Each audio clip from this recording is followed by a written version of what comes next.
उधर मुंबई में चल रही थी विपक्ष की हाई लेवल बैठक, इधर दिल्ली में बैठकर मोदी ने मचा दिया हाहाकार, हिल गया पूरा विपक्ष।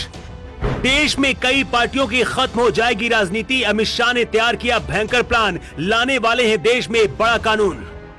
जिसे पीएम मोदी ने बनाया था राष्ट्रपति, अब उन्हें सौंपी गई जिम्मेदारी, मोदी सबसे बड़ा कानून लाएंगे, विपक्ष में तबाही मचाएंगे। इसे ही कहते हैं गर्म लोहे पर चोट करना। विपक्ष पिछले 6 महीने से जो तैयारी कर रहा था, एक झटके में मोदी शाह ने बर्बाद कर दिया।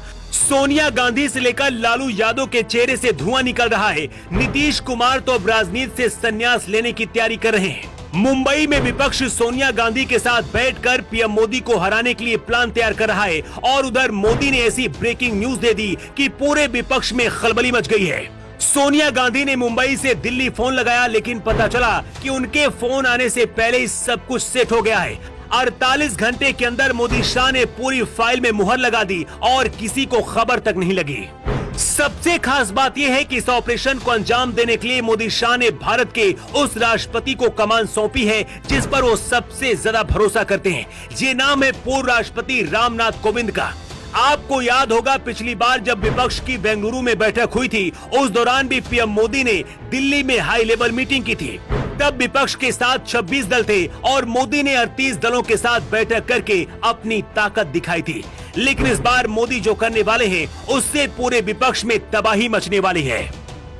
मुंबई में इंडिया गठबंधन की जो बैठक हो रही है, उसमें कांग्रेस अध्यक्ष मल्लिकार्जुन खड़गे, सोनिया गांधी, नीतीश कुमार, अरविंद केजरीवाल सहित 6 मुख्यमंत्री और 28 दलों के 60 से ज्यादा नेता शामिल हुए हैं।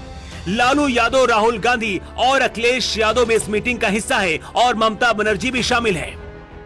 विपक्ष ने तय किया है कि एक समिति हर राज्य का दौरा करेगी, यहाँ के राजनीतिक हालात का अध्ययन करेगी, इसके बाद सीट बंटवारे पर फैसला किया जाएगा। विपक्ष को लगा था कि मुंबई में तीसरी मीटिंग से देश में माहौल तैयार होगा, लेकिन हो गया उल्टा और मोदी शाह की प्लानिंग से पूरा विपक्ष हिल गया है। अब चलिए आपको बताते हैं कि आखिर पीएम मोदी कौन सा ब्रह्मास्त्र चलाने वाले हैं जिससे पूरा विपक्ष धुआं धुआं हो जाएगा। पूर्व राष्ट्रपति रामनाथ कोविंद की अध्यक्षता में वन नेशन वन इलेक्शन पर कोर कमेटी बनाई गई है। रामनाथ कोविंद इस पर रिपोर्ट सौंपेंगे और इसी के आधार पर आगे की कार्रवाई होगी। ये ऐलान ऐसे वक्त में हुआ है जब विपक्ष मुंबई में मीटिंग कर रहा है और एक दिन पहले ही मोदी सरकार ने बताया है कि 28 से 22 सितंबर के बीच संसद का विशेष सत्र बुलाया जाएगा।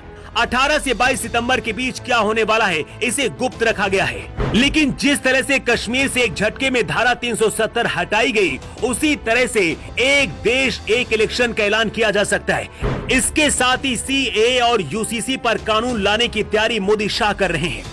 अगले 2 महीने बाद नवंबर दिसंबर में 5 राज्यों में विधानसभा चुनाव होने हैं और इसके बाद अगले साल मई जून में लोकसभा चुनाव होंगे। अगर दोनों चुनाव एक साथ हुए तो इन 5 राज्यों में भी बीजेपी जीत हासिल कर सकती है। इसके साथ इसका फायदा लोकसभा के चुनाव में भी बीजेपी को होगा। लोकसभा और विधानसभा के चुनाव अगर एक साथ होते हैं तो इससे देश के विकास में भी प्रगति मिलेगी, क्योंकि इससे वक्त और टाइम बहुत ज्यादा बचेगा। सरकारें कुछ सालों तक काम कर सकेंगी। यही वजह है कि विपक्ष अब डर गया है। विपक्ष को लग रहा है कि अगर सीए, यूसीसी और एक देश एक इलेक्शन कानून लेकर मोदी सरकार आ गई तो 2024 में मोदी को जीतने से कोई नहीं रोक पाएगा। वैसे आपको क्या लगता है, क्या देश में सीए, यूसीसी और एक देश एक चुनाव कानून लागू होने चाहिए? अपनी राय आप कमेंट बॉक्स पर देकर जरूर बताएं। योगी के लिए ब्यूरो रिपोर्ट।